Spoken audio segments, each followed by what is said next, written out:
Reflection and refraction of light. Reflection of light class 10th के student के लिए most important topic जो इस बार एग्जाम में आने का संभावना है। Reflection of light.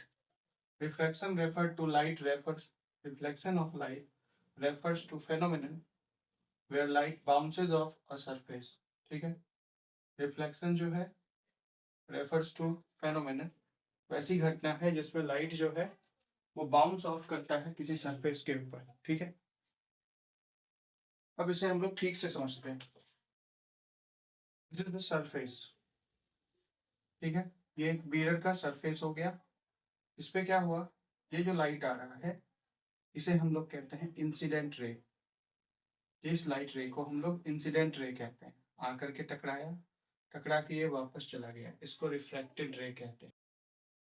ठीक है, इंसिडेंट रे और रिफ्लेक्टेड रे, इन दोनों के बीच ये जो लाइन देख रहे हैं इसे कहते हैं हम लोग नॉर्मल। लाइट की ये घटना हो गई। इंसिडेंट एंगल ऑफ इंसिडेंट इसको कहते हैं। इंसिडेंट रे और नॉर्मल के बीच का जो एंगल होता है उसे एंगल ऑफ इंसिडेंट कहते हैं।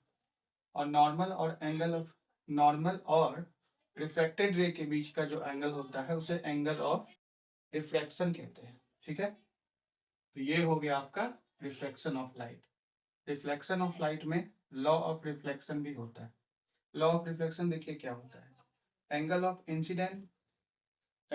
Incident always equal to angle of reflection, और the incident ray, the reflected ray and the normal lie in the same plane. A mirror reflecting light. Mirror जो है वो लाइट को रिफ्लेक्ट करता है, यानी रिफ्लेक्शन वाला जो होगा वो मिरर के साथ ही होगा। ठीक है, ये हुआ रिफ्लेक्शन ऑफ लाइट। आइए रिफ्रैक्शन ऑफ लाइट को समझते हैं।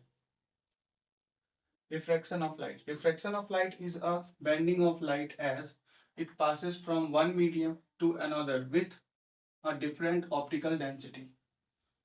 अलग अलग ऑप्टिकल डेंसिटी में ऐसा होता है, जैसे एयर का ऑप्टिकल डेंसिटी 1 होता है और ग्लास का 1.5 के आसपास होता है।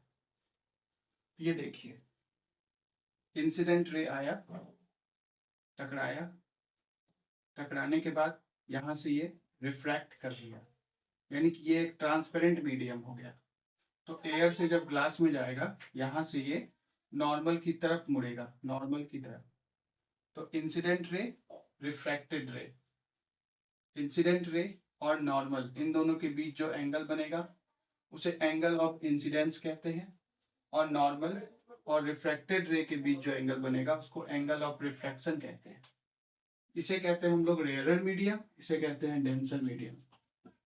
Law of refraction, the incident ray, the refracted रे and the normal to the interface of two transparent media at the point of incident all lie in the same plane. सारा सेम प्लेन पे होगा। The ratio of sine of angle of incident to the sine of angle of refraction is constant. Sine I by sine R is equal to constant. इसे हम लोग snail का नियम या Snell's law भी कहते हैं। Thank you.